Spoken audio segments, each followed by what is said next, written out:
I've been doing marketing for you up and down the coast. I see. Just because I knew it was such a wonderful opportunity Yeah. for people to meet you. Yeah. I'm still trying to wrap my mind around what the cleaning process is like on an experiential level. Well, again, you have data. Data I may experience the data as I don't like you.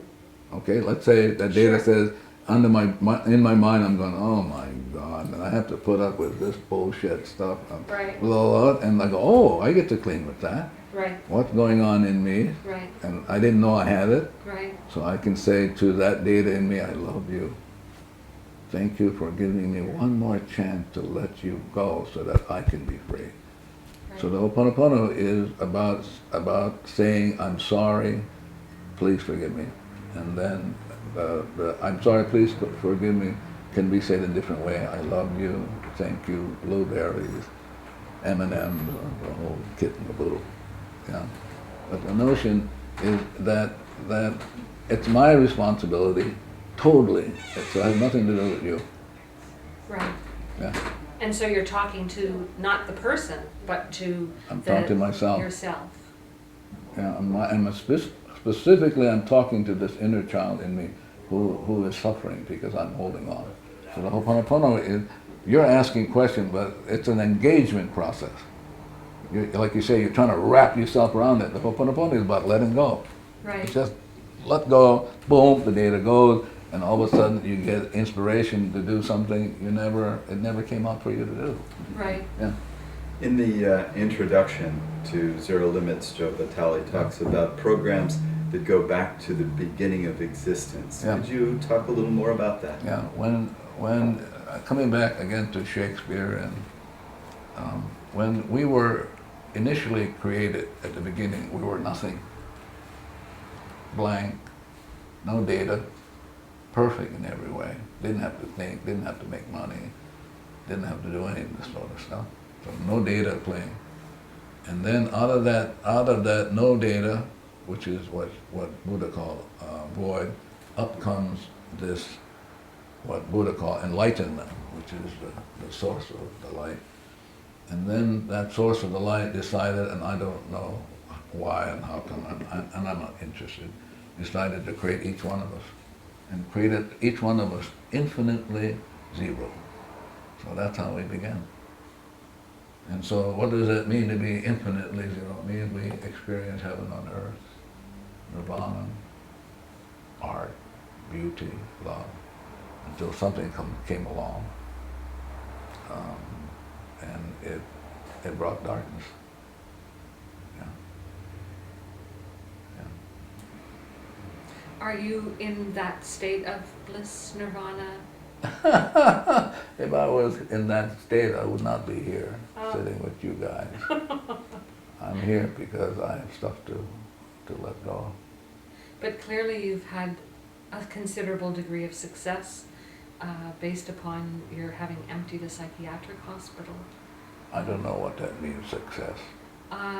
Assisted in a healing for people. No, I didn't assist. I only took care of me. I'm responsible. I wasn't interested in them. They just came along in my life and said, hello, you got stuff you should let go of. I said, oh, okay.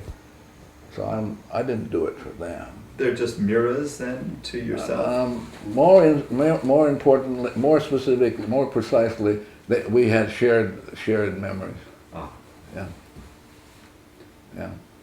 So this notion about healing people is bullshit stuff. I didn't do that. I'm only here to clean up what was going on in me that kept him goofy, that kept him stuck in the hospital. That's what I came. I came along to do that, to do it on me, not them. And if they benefit, okay, but that wasn't my orientation. That wasn't my focus. My focus was to be free. Hmm. Yeah. So anyone who comes in front of you in any way, Or before. you Yeah, have relationship with that person You on have some level. shared data. And do you feel a sense of compassion towards the people that You're funny. What does that mean, compassion? a heartfelt connection? You want me to be deadly honest with you? Yes, please. It's bullshit stuff. It's like when you're free at zero, you have nothing. You're free. You're not even in love. You're not having any of this stuff you hear, the garbage that you hear. You're nothing. That's what Jesus said. Jesus said, listen, seek ye first the kingdom, which is nothingness, and you shall see God. That's what I'm interested. I'm interested in seeing the God in you guys. Okay. That I'm not interested in. So if I see the God in you, then I'm fine. See, it's the data. If I can let go of the data, which is the mortgage on my soul, I get back to zero. Then I'm going to see what Jesus said. I'm going to see God. And nothing but. Yeah, nothing but. And because you guys were already perfect, it was the imperfection of the data in me, not in you. So this notion about saving or clearing out the hospital is funny. The whole universe laughs. That universe is not interested in saving anybody. The universe is interested in one being 100% responsible. Then the universe will sing, Hallelujah. But did that event happen then? That was I'm written sorry? in the event that's described in the book about you working in the psychiatric hospital. What about it? Did it happen? What happened? Did it so happen that you did cleaning on yourself, and that those people were healed and moved on? Let me be really more precise. It's very important to be precise. When I showed up at the hospital, it isn't a job I wanted to do. Right. But I had a friend there who said, we need some help. And I said, well, I can do it. Just give me the names of the people. I can do it from wherever. I don't have to be there. Well, we can't do it because it's confidential. So I said, okay.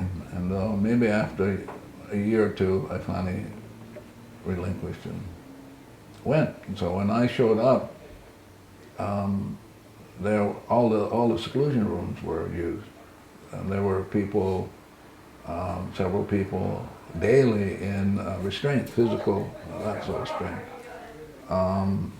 There was really verbal and physical violence in the world.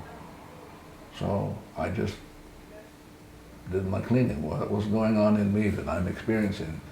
Like the toilets flushing with nobody on them, a shower turning on with nobody, And so I just began the cleaning, and months later, without making an effort, the seclusion rooms went.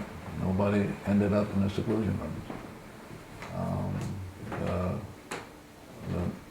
The violence stopped.